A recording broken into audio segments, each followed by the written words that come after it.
Assalamualaikum warahmatullahi wabarakatuh. Perkenalkan nama saya Ahmad Mufli, NIM 24 OSP 009, jurusan Otomasi Sistem Permesinan di Politeknik Atu Makassar. Adapun video kali ini sebagai pemenuhan tugas UAS mesin listrik ada dari dosen pengampu saya, Pak Taufik Muhtar. Baik, langsung saja untuk pembahasan pertama pada video kali ini adalah membahas tentang soal-soal dari mesin listrik. Baik, untuk soal bagian A itu seperti ini, ada 12 nomor, langsung saja saya jelaskan. Apa itu mesin listrik? Mesin listrik adalah suatu perangkat elektromagnetis yang mengubah energi listrik menjadi energi mekanik seperti motor, ataupun sebaliknya, mengubah energi mekanik menjadi energi listrik seperti generator. Baik, selanjutnya, apa itu generator listrik? Generator listrik adalah perangkat yang mengubah energi mekanik atau gerak menjadi energi listrik menggunakan prinsip induksi elektromagnetik. Generator beroperasi berdasarkan hukum Faraday, di mana gerakan relatif antara kumparan kawat dan medan magnet menginduksi gaya gerak listrik atau GGL sehingga menghasilkan aliran arus listrik. Baik, selanjutnya ada klasifikasi pembagian jenis-jenis generator listrik.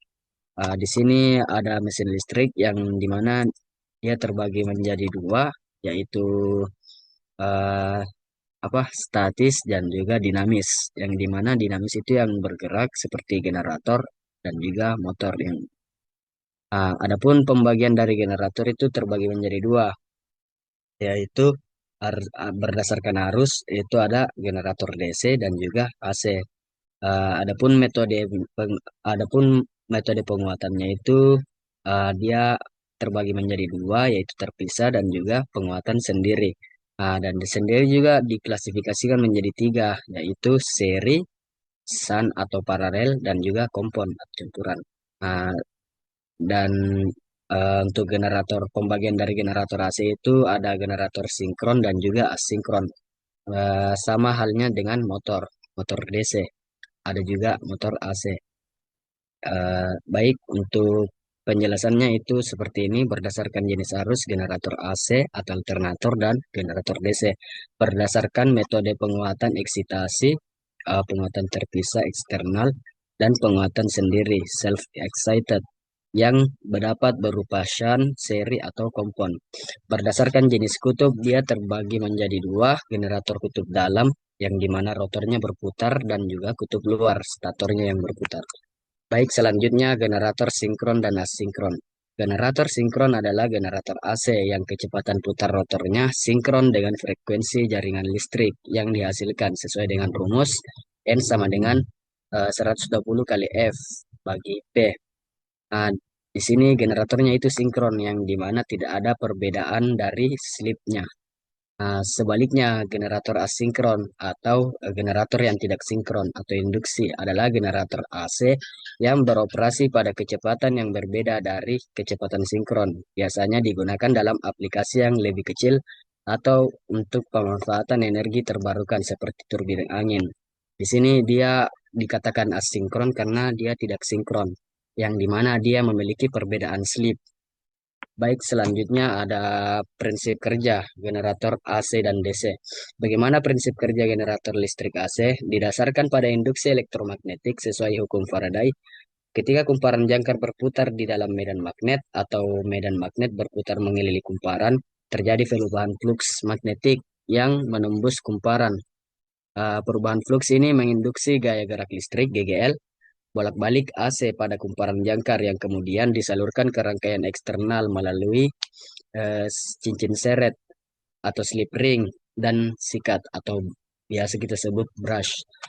Prinsip kerja generator listrik DC sama dengan generator AC yaitu induksi elektromagnetik, namun memiliki perbedaan pada sistem komutasi. Disinilah yang membedakan antara generator AC dan DC. Komutator berfungsi sebagai penyearah mekanis yang mengembalikan arah arus pada kumparan setiap setengah putaran sehingga arus yang mengalir ke rangkaian eksternal selalu dalam satu arah DC. Di sini arus DC itu menggunakan komutator. alih-alih cincin seret, yang dimana komutator ini adalah suatu cincin yang terpisah, satu cincin yang terpisah atau terbelah. Itulah yang membedakan antara generator dan generator AC dan DC. Baik, selanjutnya komponen utama generator AC dan DC. Untuk generator AC meliputi stator, rotor, cincin seret, dan juga sistem eksitasi. Yang dimana stator bagian diam yang berisi kumparan jangkar, tempatnya GGL di induksi. Kemudian rotor bagian berputar yang berisi kumparan medan atau eksitasi yang menghasilkan medan magnet. Yang ketiga itu cincin seret, slip rings, ya, dan sikat menghubungkan kumparan rotor yang berputar dengan sumber arus eksitasi DC eksternal atau menyalurkan arus AC dari jangkar ke beban, tergantung desain kutub dalam atau luar. Sistem eksitasi rangkaian yang menyediakan arus DC untuk kumparan medan pada rotor. Untuk komponen utama generator DC meliputi stator, rotor, komutator, dan sikat. Stator bagian diam yang memiliki kumparan medan untuk menghasilkan medan magnet. Eh, Kemudian rotor armatur bagian berputar yang berisi kumparan jangkar tempat GGL di induksi. Yang ketiga itu ada komutator. Inilah sebagai pembeda antara generator AC dan DC. Berfungsi sebagai penyiar mekanis untuk mengubah GGL AC yang diinduksi menjadi tegangan DC pada terminal output. Dan yang terakhir adalah sikat atau brusher, menghubungkan komutator yang berputar dengan rangkaian beban eksternal yang diam. Untuk gambarnya itu seperti ini teman-teman, kita bisa lihat sendiri. Ada di sini AC generator, yang dimana slip ringnya itu ada dua. Dia memiliki dua cincin, dan sementara generator DC itu hanya memiliki satu, namun di sini cincinnya terbelah. Itulah yang membedakan antara generator AC dan juga DC. Baik, untuk selanjutnya itu ada istilah pada generator. Eksitasi atau penguatan. Eksitasi file atau penguatan. Proses pemberian arus listrik DC ke kumparan medan untuk menghasilkan medan magnet yang diperlukan untuk induksi GGL. Kumparan medan, file winding, kumparan kawat yang berfungsi untuk menghasilkan medan magnet utama dalam generator atau motor. Terus ada kumparan jangkar, armatur winding, kumparan tempat terjadinya proses konversi energi utama, yaitu tempat GGL diinduksi pada generator atau tempat gaya-gaya rak listrik dihasilkan pada motor. Selanjutnya brush atau sikat, komponen konduktif biasanya terbuat dari karbon yang berfungsi sebagai jembatan kontak gesek antara bagian yang berputar, rotor, komutator, cincin atau cincin seret, dan bagian yang diam, stator atau rangkaian eksternal. Kemudian ada penguatan sendiri, metode eksitasi di mana arus DC untuk kumparan medan diambil dari output generator itu sendiri. Penguatan terpisah, separate excitation, metode eksitasi di mana arus DC untuk kumparan medan berasal dari sumber daya eksternal yang terpisah. Baik, selanjutnya ada perbedaan antara kutub luar dan dalam. Untuk perbedaan antara kutub luar dan dalam itu terletak pada lokasi kumparan medan dan kumparan jangkar. Di sini ada kutub luar dan ini juga ada kutub dalam, yang dimana kumparan medannya itu, kalau kutub luar itu ada di luar dan kumparan medan itu yang dimana uh, kumparan medannya itu ada di dalam. Nah, untuk penjelasannya seperti berikut: generator kutub dalam, rotation file type, kumparan medan rotor berputar di dalam kumparan jangkar atau stator yang diam. Ini adalah desain umum untuk generator sinkron skala besar karena memudahkan isolasi tegangan tinggi pada stator yang diam. Terus generator kutub luar, rotation armature type, kumparan jangkar rotor berputar di dalam kumparan medan stator yang diam. Desainnya ini umum digunakan pada stator DC atau generator AC skala kecil seperti dinamo atau sepeda, di mana harusnya daya ditransfer melalui komutator atau cincin seret. Baik, selanjutnya ada bagian B. Untuk bagian B ini saya akan jelaskan pada video berikut. Baik, di sini saya ingin menjelaskan tentang soal bagian 2, yaitu output generator. Di sini itu diketahui nilai ABC itu adalah 3 digit NIM, yaitu NIM saya adalah 009, jadi ABC saya itu ada 9, dan frekuensi sama dengan BC. BC itu ada 09, jadi frekuensi saya itu ada 9. Nah, langsung saja kita beralih ke bagian A. Bagian A itu untuk grafiknya seperti ini. Dia di sumbu X-nya itu ada tegangan dan sumbu Y-nya itu ada alfa. Di sini ada 90 derajat, 180 derajat, 270 derajat, dan 360 derajat. Untuk bukit pertama itu berada di 90 derajat, dan lembah yang puncak lembahnya itu ada di 270 derajat. Untuk Vmax-nya atau tegangan maksimumnya itu ada 9 volt. Baik, selanjutnya bagian B.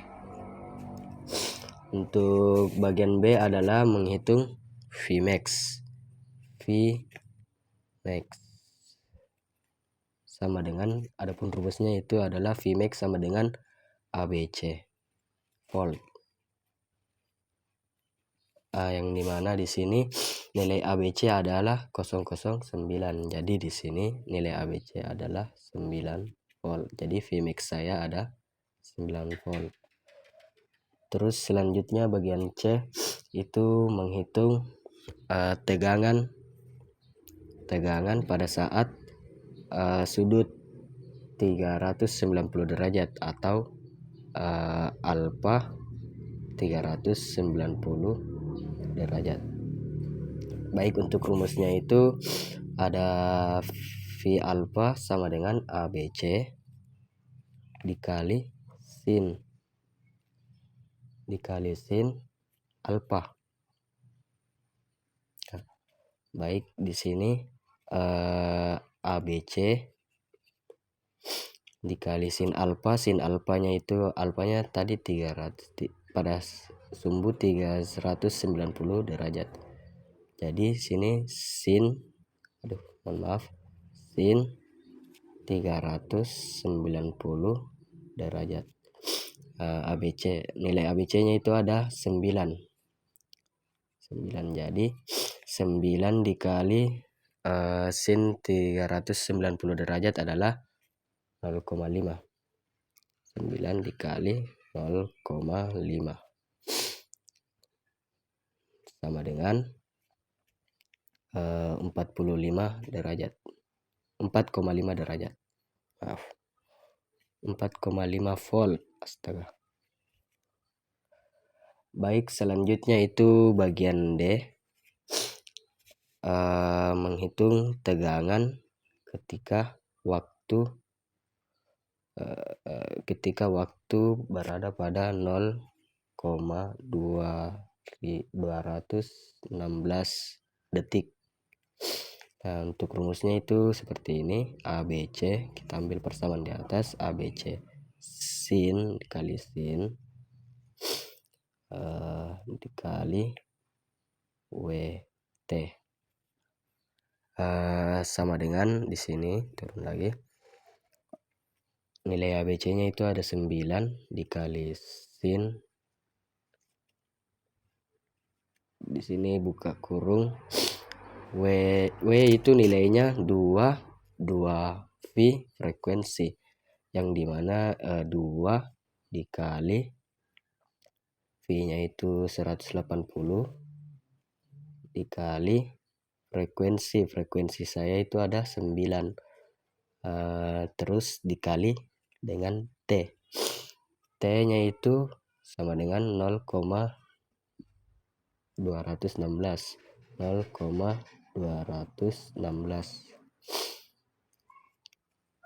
sama dengan 9 dikali sin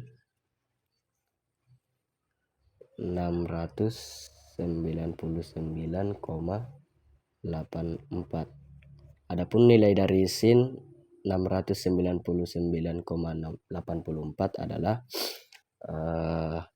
minus 0,3446 dikali dengan 9. hasilnya adalah minus 3, 10, 17 volt. Baik, untuk selanjutnya itu bagian E. Bagian E adalah tegangan ketika sudutnya berada di sudut ABC. Tegangan ketika sudutnya ABC. Sudutnya itu adalah nilai ABC. Sini. Di sini ABC sama dengan ABC sin sudut dikali alfa. Baik, sin alfa yang dimana nilai ABC-nya itu ada 9 dikali sin nilai alfanya itu nilai ABC 9 juga, jadi 9 dikali sin 9. Adapun nilai sin 9 ini adalah 0,1564. Jadi di sini 9 dikali 0,1564 sama dengan 1,407 volt. Baik, selanjutnya ada bagian F, yaitu menghitung tegangan ketika waktu ABC. Sama dengan, untuk rumusnya seperti ini, VT sama dengan ABC dikali sin dikali WT. Baik. Di sini itu untuk ABC-nya nilainya 9 dikali sin. Untuk W-nya itu seperti tadi, 2 dikali 180 dikali 180 dikali 2 kali 180 dikali 9, karena nilai frekuensi saya itu 9, dikali T, dikali T itu juga 9, sama dengan hasilnya itu adalah 9 dikali sin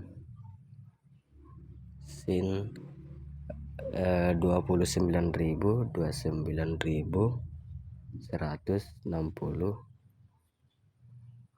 volt.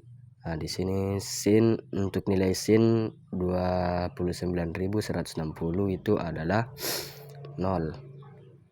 Jadi 9 dikali 0 sama dengan 0 volt.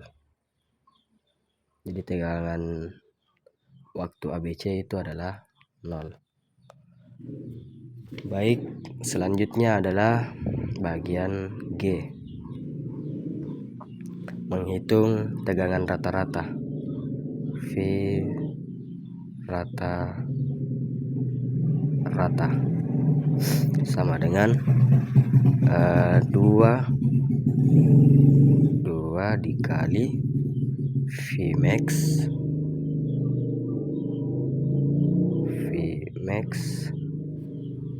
dibagi dengan V sama dengan 2 dikali 9 dibagi V. Adapun nilai V itu adalah 3,14. Ini 9 ya teman-teman. Baik, untuk hasilnya itu adalah 18 dibagi 3,14 sama dengan 5,732. Baik, selanjutnya itu adalah menghitung nilai efektif bagian H.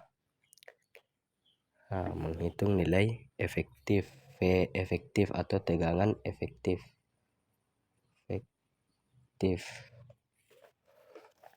Untuk tegangan efektif itu sama dengan Vmax dibagi dengan kuadrat 2, sama dengan 9 dibagi nilai kuadrat 2 itu adalah 1,414, sama dengan untuk hasil akhirnya itu adalah 6,63 volt, 6,363 volt, 363 volt. Ini juga tadi itu volt. Baik, untuk yang terakhir itu bagian I, saya tuliskan di sini saja. I sama dengan menghitung nilai tegangan sesaat atau Vt. Untuk rumusnya adalah Vmax akar 2 dikali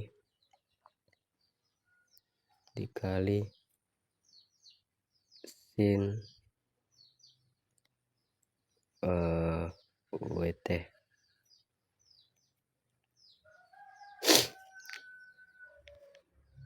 Yang dimana di sini itu Vt sama dengan Vmax nya 9 dikali kuadrat 2 dikali sin dikali dengan W nya itu adalah 2V 50 Hz, 2V dikali 50 Hz. Untuk standar Indonesia 50 Hz dikali dengan T berapa. Kita mencari tegangan sesaatnya itu ketika tegangan berapa detik. Untuk rumusnya itu seperti ini. Baik, mungkin sekian penjelasan dari saya. Lanjut pada video berikutnya. Selanjutnya, setelah kita membahas soal bagian B, itu kita menjelaskan soal bagian C. Adapun soalnya itu seperti ini, teman-teman. Baik, langsung saja untuk bagian pertama itu beban generator umumnya dibagi menjadi 3 jenis utama, yaitu beban resistif, induktif, dan kapasitif. Untuk penyebab dari beban resistif itu adalah mengubah energi komponen yang mengubah energi listrik menjadi energi panas atau cahaya. Misalnya itu pemanas, setrika juga bisa, dan lampu pijar. Yang dimana arusnya itu adalah arus sepasa dengan tegangannya. Terus beban induktif, penyebabnya adalah komponen yang memiliki kumparan kawat, misalnya motor listrik, transformator, dan reaktor. Nah, di sini ada transformator. Dia itu arusnya tertinggal dari tegangan. Kemudian selanjutnya adalah beban kapasitif. Penyebabnya adalah komponen yang menyimpan energi dalam medan listrik, misalnya kapasitor. Nah, ini kapasitor atau bank kapasitor atau saluran transmisi panjang yang tidak dapat dibebani. Arusnya itu mendahului tegangan atau leading. Baik, selanjutnya jelaskan efek pada generator jika dibebani resistor murni. Di sini akan terjadi arus dan tegangannya itu akan sefasa. Untuk gambar grafiknya itu seperti ini. Arusnya dan tegangannya itu satu fasa. Di sini ketika arusnya satu, dia tegangannya juga satu. Ketika arusnya nol, dia juga nol. Tegangannya juga nol. Maka arusnya akan sepasa. Baik, untuk selanjutnya ada apa? Apa yang dimaksud dengan lagging dan apa penyebabnya? Untuk lagging itu adalah arus yang tertinggal dari tegangan. Adalah kondisi di mana arus listrik mencapai nilai puncaknya. Nilai puncaknya setelah tegangan listrik mencapai nilai puncaknya. Ini terjadi pada beban induktif seperti motor atau transformator karena adanya induktansi yang menentang perubahan arus.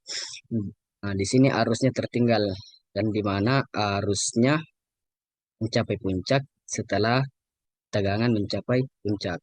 Baik, untuk selanjutnya ada leading. Arus mendahului tegangan yang di mana di sini adalah kondisi di mana arus listrik mencapai nilai puncaknya sebelum tegangan listrik mencapai nilai puncaknya. Ini terjadi pada beban kapasitif seperti bank kapasitor atau saluran transmisi panjang karena kapasitansi menyimpan dan melepaskan muatan lebih cepat.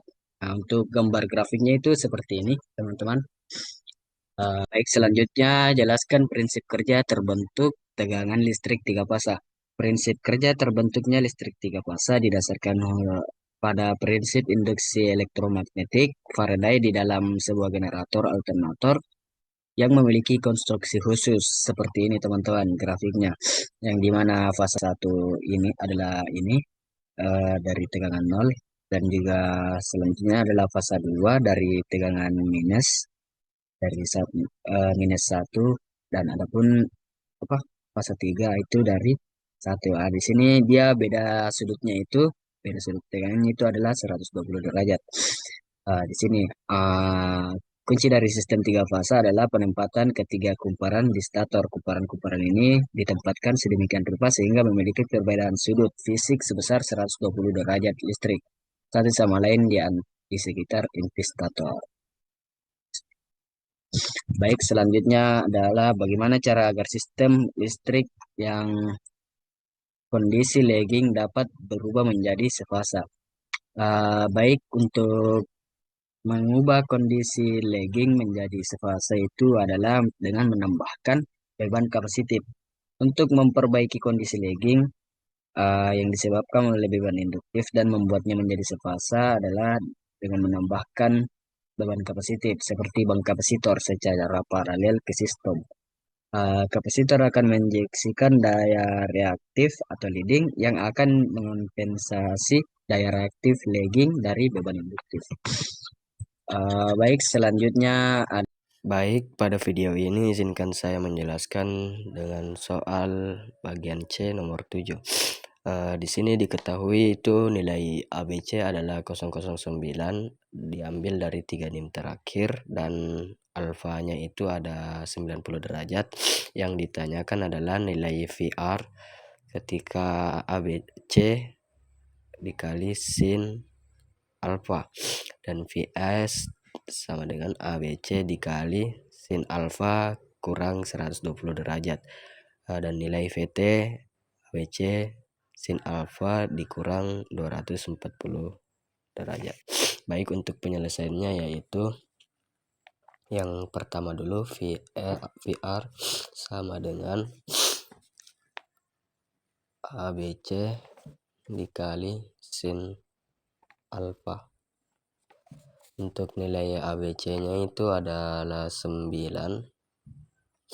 dikali sin alfa. Untuk sin alfanya itu adalah 90 sin 90 derajat. Nilai dari sin 90 derajat itu adalah 1. Jadi 9 kali 1 adalah 9 volt.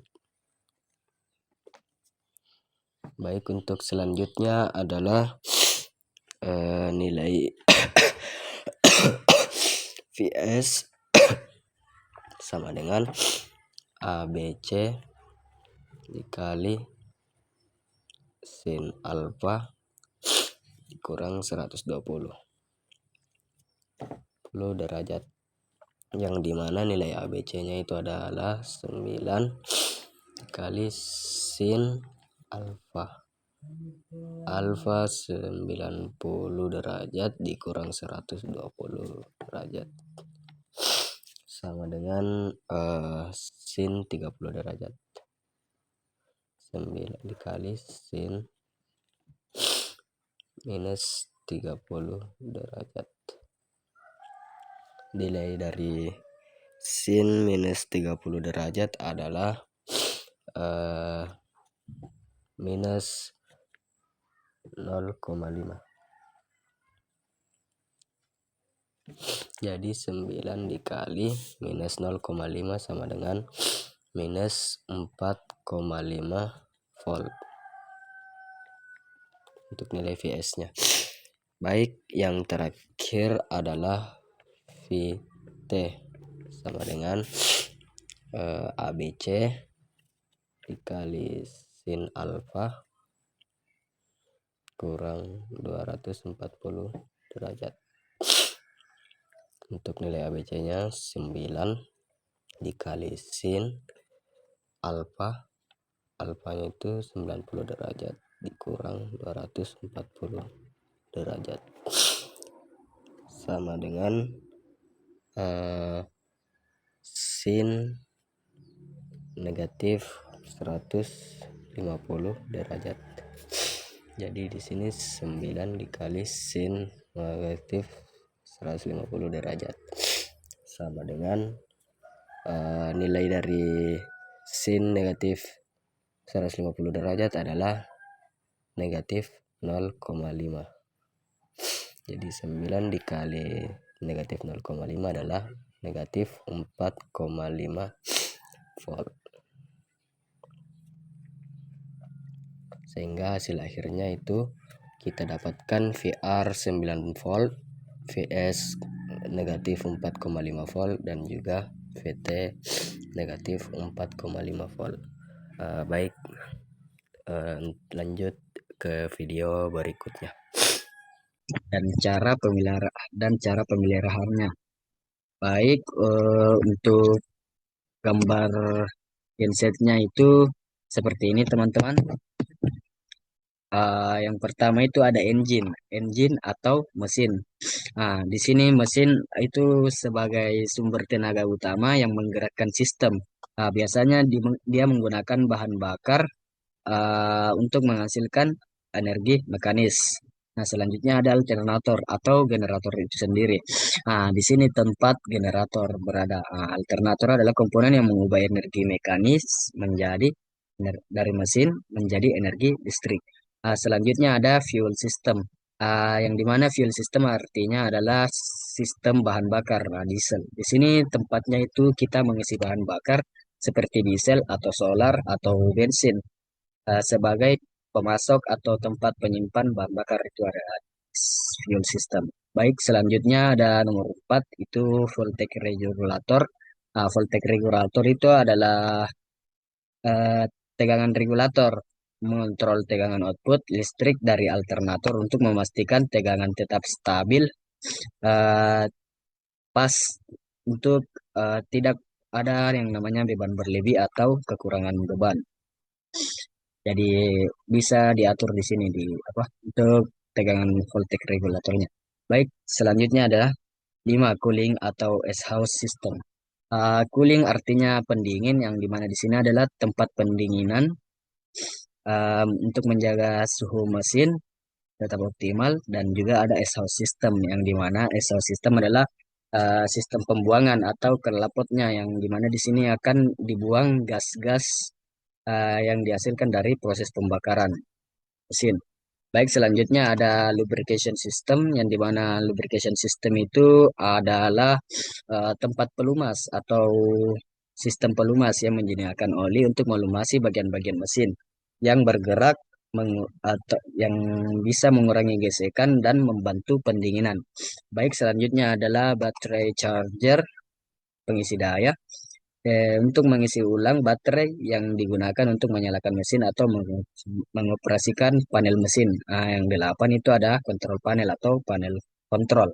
Pusat kendali untuk memantau eh, dan mengoperasikan mesin serta alternator.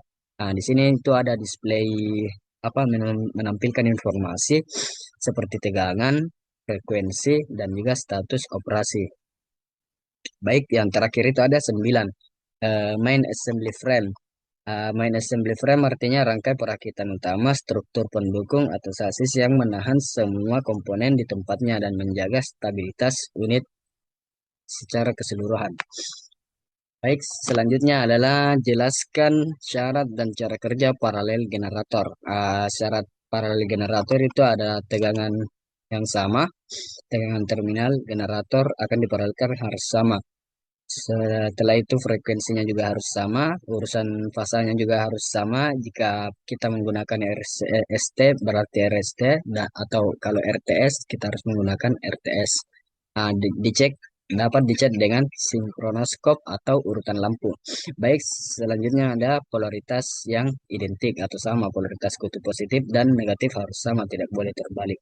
5 itu sudut fasanya itu harus sama, sudut fasa antara tegangan generator dan jaringan harus nol saat dihubungkan. Baik, 6, selanjutnya 6, karakteristik beban memiliki karakteristik penurunan tegangan atau drop yang mirip agar pembagian beban merata. Selanjutnya ada cara kerja paralel generator atau sinkronisasi. Prosesnya itu bertujuan untuk menyingkronkan atau menyamakan kondisi generator dengan bus utama jaringan. Yang pertama itu nyalakan generator, hidupkan generator yang akan dioperasikan secara paralel, disebut unit, dan generator yang sudah terhubung disebut master atau jaringan. Atur kecepatan dan eksitasi, naikkan putaran mesin, penggerak unit hingga frekuensi outputnya mendekati master. Dan sesuaikan eksitasi arus medan hingga tegangannya sama. Selanjutnya itu langkah yang ketiga itu sinkronisasi. Dengan menggunakan metode lampu, gunakan voltmeter ganda atau rangkaian lampu yang disusun seri. Lampu akan mati sehingga ketika tegangan dan fase sama, lalu sakral breaker ditutup. Pembagian beban setelah terhubung atau sinkron sesuai governor pengatur kecepatan dan eksitasi untuk membagi beban secara merata sesuai kapasitas masing-masing unit. Di sini untuk gambar rangkaiannya itu seperti ini teman-teman, RST, yang dimana di sini akan kita hubungkan dengan lampu 1, lampu 2, lampu 3, dan juga voltmeter. Baik, kita perhatikan dulu gambar untuk ini, gambar 2A, yang dimana gambar 2A itu ada pada keadaan ini L1 itu paling terang. Nah, di sini L1. Nah, ini yang paling terang. Nah, yang kedua L2 itu eh, terang, tapi yang paling terang itu L1. Dan yang ketiga itu L3 itu redup. Di sini kondisinya L1 paling terang, L2 terang, L3 redup. Dan yang ke apa? Yang gambar 2B itu di sini L1 sama L3-nya itu sama-sama terang. Dan di sini L2-nya itu adalah paling terang. Untuk gambar 2C itu L1 sama L2-nya itu sama terang dan L3 itu gelap dan juga voltmeter itu 0 volt. Baik, mungkin demikian penjelasan dari saya, kurang lebihnya mohon dimaafkan. Jika ada kritikan atau kesalahan saya dalam memaparkan materi ini bisa komentar, ditulis di kolom komentar agar saya bisa memperbaiki video saya. Baik, kurang lebihnya mohon dimaafkan. Assalamualaikum warahmatullahi wabarakatuh.